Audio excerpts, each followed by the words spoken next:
Okay, I'm really excited to bring out our next keynote speaker. Joining me soon on stage is going to be Marc Brackett.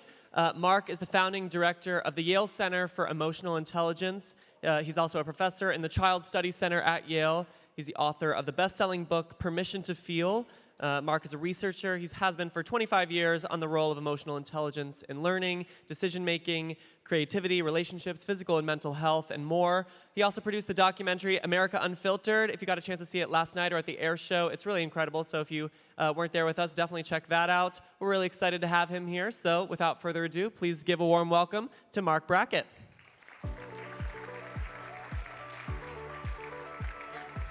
Thank you. All right. Actually, I felt very proud of myself when I got dressed this morning because I realized I matched the backdrop of this whole thing. Like, my mother would be so proud of me. Obviously, that didn't work as a good opener. Anyhow, so my job is to ask you all how you're feeling. Let me try that again. My job is to ask you how you're feeling. Okay. Well, we're going to get a little bit more granular about that. So some of you may know our work at the center, but this is a signature tool. We call it the mood meter, el medidor emocional. All of you are here. You've had feelings from the moment you woke up till the time you got here, and you'll have more feelings for the rest of your life. I'm going to ask you to just take a moment and think about that for a minute.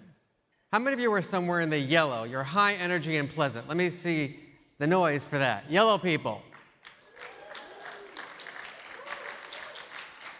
All right. I think we're going to make this into a 45-minute presentation. How many of you are in the green? Your energy is kind of low, but you're pleasant. All right, you're louder than the yellow people. Anybody in the red or blue today feeling a little unpleasant? No one's like, everybody's looking around like, who's the angry one? Now, I'm going to start off by saying there's no such thing as a bad emotion. I'm going to just have you process that for a minute. There's no such thing as a bad emotion. From our perspective, all emotions are information. And I've been working for about 30 years now on a model of emotional intelligence. We call it RULER. And it stands for 5 critical skills of recognizing our own and others' emotions, understanding those emotions, labeling those emotions, knowing how and when to express those emotions, and having the strategies to regulate those emotions. Now, give me a quick raise of hands. How many of you at some point during my talk will get distracted? Great. I always say it's great to present to an emotionally illiterate, attention deficit disordered audience. So what is going to be your strategy to get the most out of this? I tried it myself. I went into one of those AI software programs just before I came on board. And I said, I'm an erotic, introverted, gay, Jewish psychologist. I'm nervous about giving my presentation. What do you recommend? And it said, don't do it. But this is what I want to talk about today, right? We're going to talk about the intersection of artificial intelligence and emotional intelligence. And as you can see from here, we have 2 fields that have really grown up together. I'm part of the emotional intelligence field, came out of conversations around there's other ways to be smart than just having cognitive abilities. Then my mentors coined the term emotional intelligence. And the list goes on in terms of the field of social and emotional learning being born out of that, becoming widespread. Most schools have programs that teach the skills of social and emotional learning. And we also know that technology has had a similar pathway, and I've had the opportunity to do a lot of work in technology. I was a consultant to large companies building software, also building anti-bullying tools, even helping devices communicate with people. And I think what's important to say about this is that we know that teaching these skills, whether it be through instruction or through technology, is making a difference. These are the results of a meta-analysis conducted by my close colleague, Chris Cipriano. And what we find in our research is the following, that when you take people's social and emotional lives seriously, great things happen. All the variables that we care about in life kind of go up. You build the skills, you're happier, healthier, climates of schools become more positive, and the things that we're concerned about, like aggression, bullying, suicide ideation, etc., go down. But with that said, I think we need to get a little deeper in our conversation around how these things all interact. The first is that we need to be highly aware that we are living in a society where there is a lot of despair. And I don't mean to be doomsday person up here, because I do have hope, but these are the data.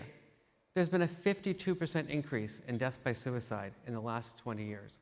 A 52% increase in death by suicide. And we can't ignore the fact that there's something interesting going on here. We've been teaching these skills. We have technologies that are trying to solve these problems, but yet the mental health in our society is diminishing. If you think about how connected we are, last year we had the Surgeon General.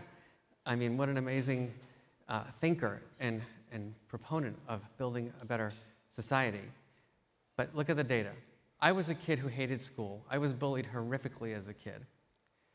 You would think that with all the bullying programs, of all the work that we've done in society, that bullying would go down. Truth is, about a third of children are bullied each day in our schools. We know that a third of adults have diagnosed depression. 50% of people in the US feel lonely each day. 64% of people don't feel like they can have a constructive conversation around something, a debate.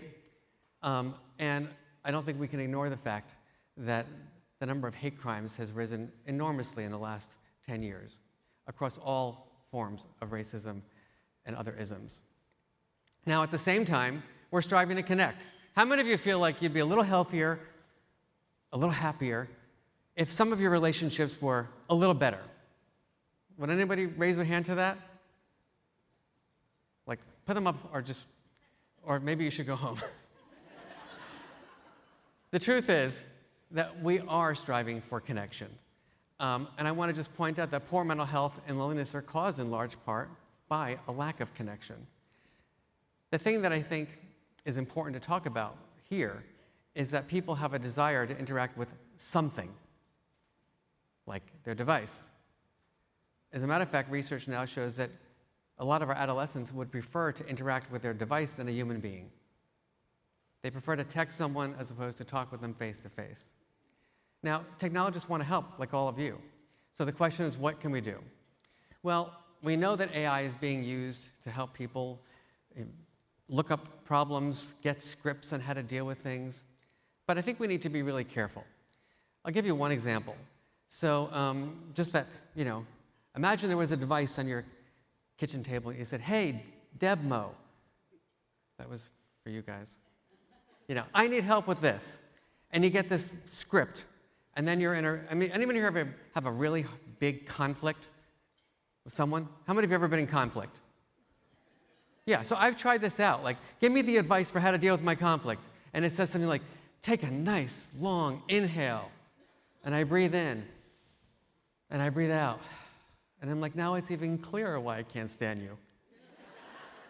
And my point with that is that when we get scripts on how to deal with people, we have to differentiate between the advice we're getting and how to implement that advice. Does this resonate? Like, the implementation piece is where the magic happens. It's where the hard work has to happen. Now, what do I recommend? Well, a couple of things. The first is, I think the people who build and use AI need to really understand EI. Here's one example. So many years ago, I was doing a project for a tech company to help build these anti-bullying systems. I did a ton of research. I mean, a ton of research with adolescents, because they were the ones who were the ones having the challenge. And we interviewed them about what they wanted, what they needed, what the language should be. I wrote up this massive report, handed it in to the engineering department. A couple weeks later, they sent me the templates, and it was not the stuff that I did in the research. And I said, well, I don't understand. Like, we did all this research, like a ton of research, finding out the language that kids use today to talk about these things and what they want. And they said, oh, well, we didn't like the way that sounded. I'm like, okay, thank you for sharing. But I don't really understand, what's the purpose of my work? I'm a developmental psychologist trying to really figure out what kids need right now. And you're not listening. You're just doing. And so I think if they had higher emotional intelligence, if they understood children's healthy development, they might have made different choices. So what does that mean? Well, the first is that we need to understand the science of emotions. Like I said earlier, emotions are neither good nor bad. their experiences. I've had anxiety for 54 years. For most of my life, I thought I could, I was going to go to a doctor and say, can you carve the anxiety out of my amygdala and pull the hippocampus this way and take my prefrontal cortex and pull out the parts that make me have negative thoughts?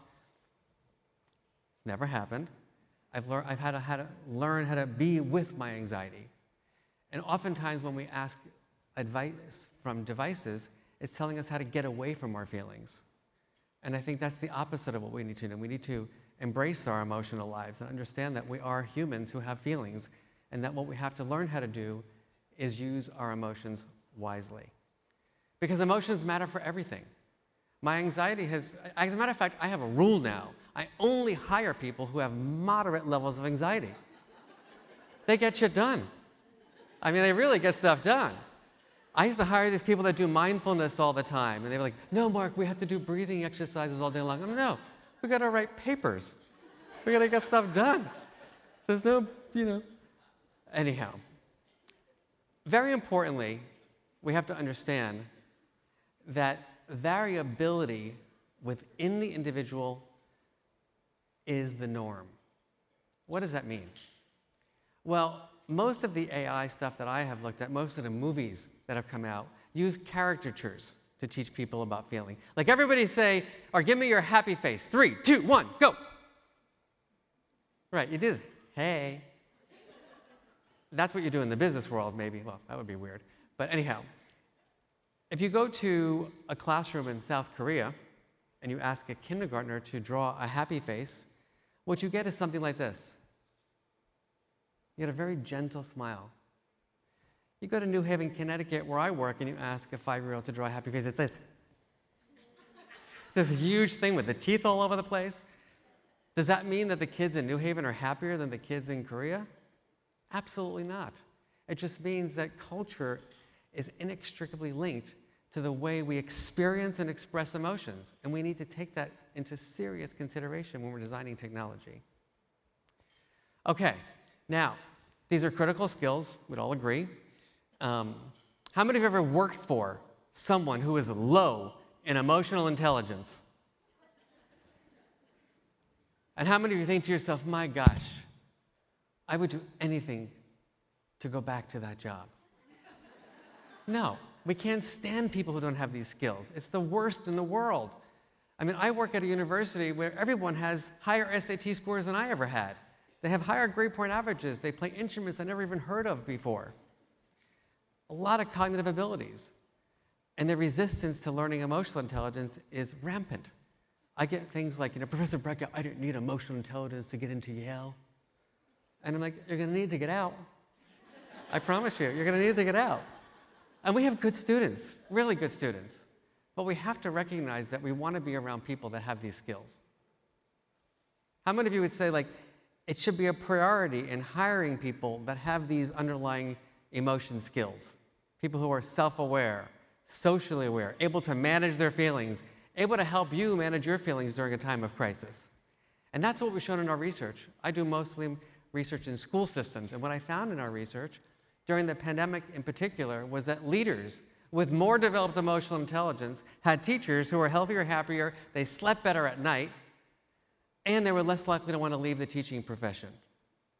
That's pretty powerful when you think about it, that one variable in a human being, in a leader, could have that much predictive power over the culture and climate of an organization. Now, here's the problem. None of you had an emotion education. So these are the results of my research. Only 3 people said they had a lot in terms of learning around emotions growing up. This is both at home and at school. Most people say not at all. Now, for the last 3 years since my book, which is called Permission to Feel, came out, I've been trying to figure out how many people have a feelings mentor. I was blessed in life that with my childhood abuse and my bullying, one adult came into my life, a human, whose name was Uncle Marvin. And he happened to be writing a curriculum to teach kids about feelings and completely turned my life around. And I've wanted to know how many people have someone like that, and what are the characteristics of these people. And what my research shows is only about 30% of people across the United States have that person. And you might wonder, what are those characteristics? Well, here they are. They are good listeners. They're non-judgmental. They're empathic, among many other things. Notice, it doesn't say anything like brilliant, fixer.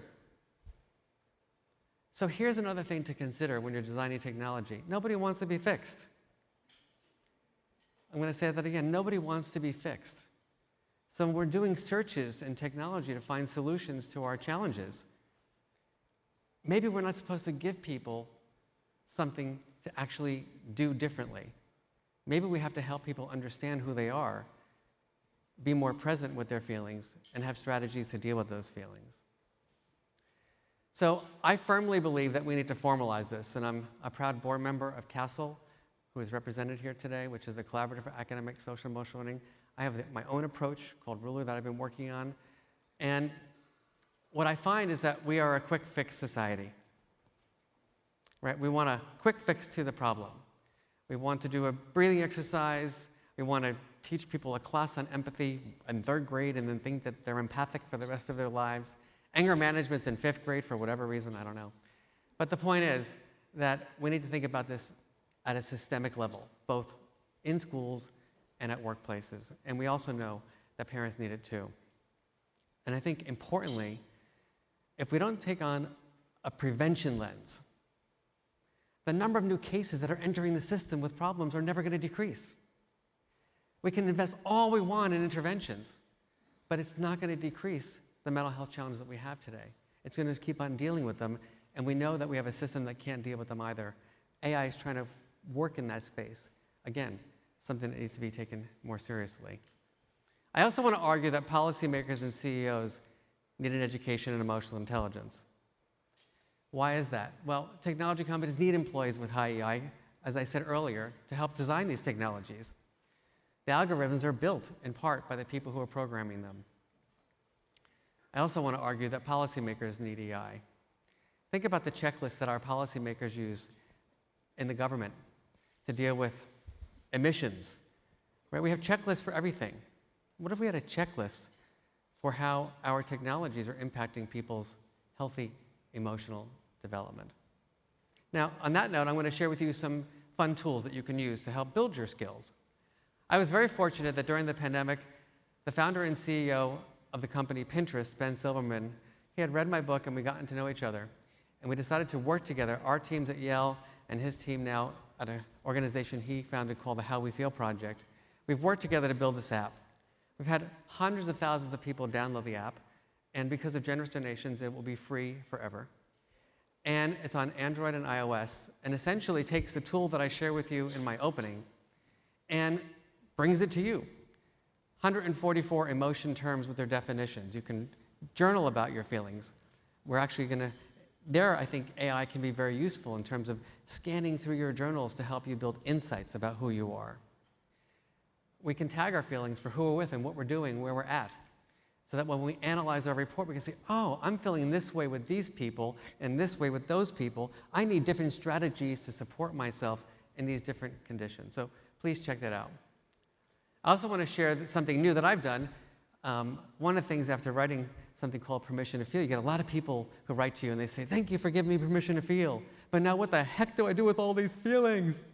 And so I decided to pull together the world's leading experts in emotion regulation, like Duff McKagan from Guns N' Roses. That was a joke, by the way. To be honest with you, my interview with him, I learned more about emotional intelligence than I learned from talking to many experts. And so this is a webcast that I just formed where I bring together celebrities who have really lived pretty intense emotional lives, talk with them, first ladies of different countries, and then experts to talk about feelings, learn from them, and then share them with you. As I shared earlier, my primary work is in the field of SEL. I founded the Center for Emotional Intelligence and am the lead developer with many other people of an approach to SEL called Ruler. I want to encourage you to learn more about that. There's tools on our website that you can learn about. We've now worked with over 150,000 educators in 5,000 schools across the globe. If you're in a high school and you want to do research, we're doing a big study in high school, so please reach out to us there. And if you're a leader and would like to learn more about the work, we have a special seminar this summer on the intersection of emotional intelligence and burnout in education. On that note, I'm going to ask everyone to take a nice, long inhale. And a little exhale. Let's do one more, you know? Why not? One more inhale. I'm going to end with a quote. Imagine a world where corporate and public decisions and policies are judged by how they affect the ability of people, children included, to handle their feelings. What would be different? Thank you for your time.